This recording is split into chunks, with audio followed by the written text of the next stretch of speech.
kita akan membahas qiyas.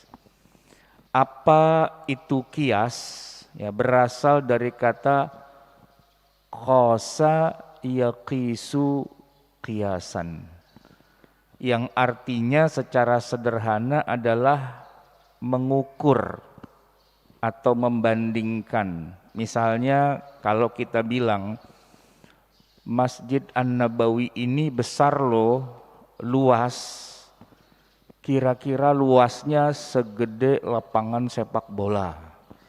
Atau kita sebut, oh itu luasnya sekian ribu meter. Jadi kita membandingkan sesuatu diukur dengan sesuatu yang lain. Itu namanya qiyas secara bahasa. Sedangkan kalau secara istilah, ya secara penggunaannya, Dr.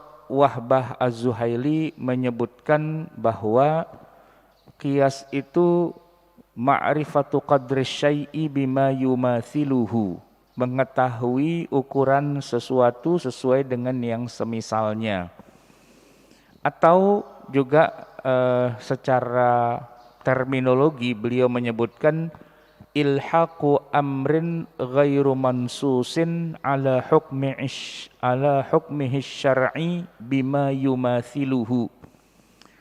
Ilhaqu amrin, mengaitkan satu masalah yang tidak ada nasnya di dalam Al-Quran atau dalam hadis, ala hukmihi syar'i, dikaitkan hukum syariahnya itu bima yumathiluhu, dengan masalah yang lain yang setara, yang sebanding. Kalau harus kita buat contoh, nanti cukup banyak contoh-contohnya. Misalnya jamaah sekalian, dalam bab toharoh misalnya, kita mengetahui bahwa wanita yang haid itu kan tidak boleh mengerjakan sholat, tidak boleh mengerjakan puasa, tidak boleh baca Quran atau menyentuh mushaf, masuk masjid, dan seterusnya. Itu berlaku di dalam hadis-hadis Nabi disebutkan tidak bolehnya itu semua, begitu. Tetapi, yang menjadi masalah adalah wanita itu kalau sedang nifas, apakah sama juga hukum yang berlaku dengan orang yang sedang haid? Mengapa? Karena larangan-larangan tadi, tidak boleh sholat, puasa, masuk masjid, mushaf, bahkan juga tidak boleh berjima dengan suaminya, itu hadis-hadisnya semua hanya terkait wanita yang sedang dapat haid, darah menstruasi. Sedangkan untuk yang nifas itu kan hamil, melahirkan.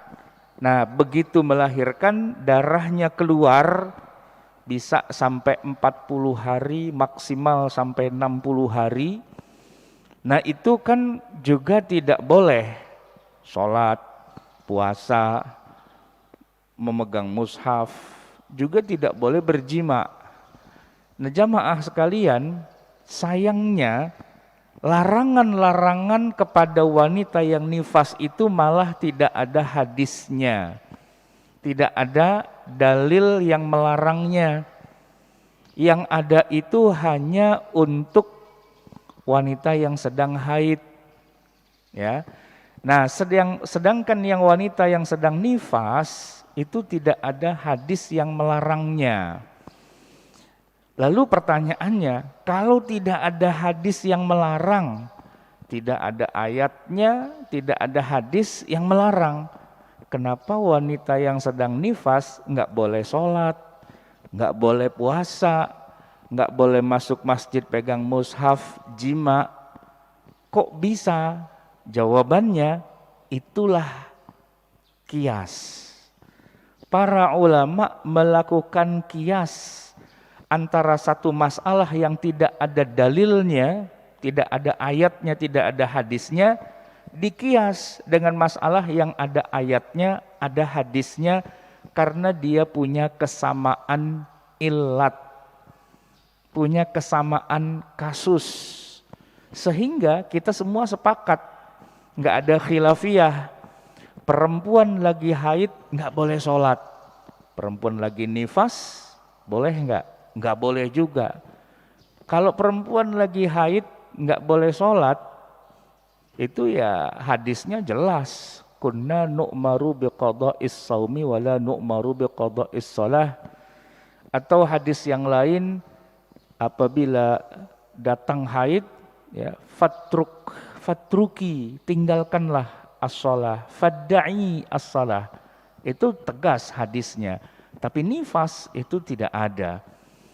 Begitu juga contohnya adalah ketika Rasulullah Sallallahu Alaihi Wasallam menyebutkan bahwa orang yang menyentuh anjing, ya Pak ya, itu kalau dijilat sama anjing, bahkan tidak menjilat langsung sih, tapi anjing kemudian memasukkan moncongnya, mulutnya ke dalam air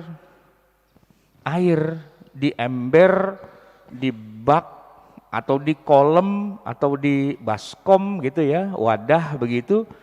Nabi menyebutkan, idza walagal kalbu fi ina'i ahadikum, kalau anjing memasukkan moncongnya ke dalam wadah air kalian, falyaghsilhu sab'an, cucilah tempat airnya itu sab'an, 7 kali. Ulahunna biturab, salah satunya itu dengan tanah. Hadisnya sahih bahwa anjing itu najis mughalladhah. Di dalam hadis yang lain bunyinya, tahuru ina'i ahadikum idza walagha fihi al-kalbu ay yaghsilahu sab'a marratin ulahunna biturab. Itu hadisnya sahih banget. Tapi jamaah sekalian, kalau kita bicara, mohon maaf, hewan yang satunya, yang tadi kan anjing. Nah, kalau kita bicara babi, babi itu disebutkan di Quran sebagai hewan yang tidak boleh dimakan. Tidak boleh dimakan, ya. Hurrimat 'alaikumul maitatu waddamu walahmul khinzir. Telah diharamkan pada kalian makan al-maitah, bangkai, waddam, darah, walahmul khinzir, dan daging babi. Itu Quran. Tapi enggak bicara mencuci, bicaranya enggak boleh makan.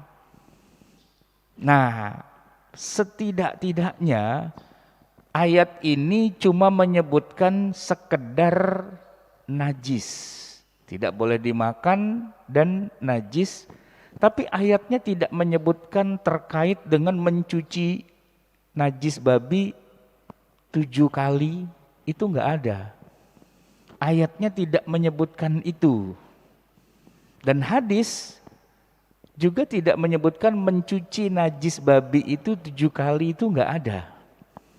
Nah, permasalahannya kita umat Islam ya di Indonesia ini rata-rata sepakat najis mughalladhah, najis yang berat sehingga mencucinya harus 7 kali, salah satunya dengan tanah, itu ada 2, anjing dan babi.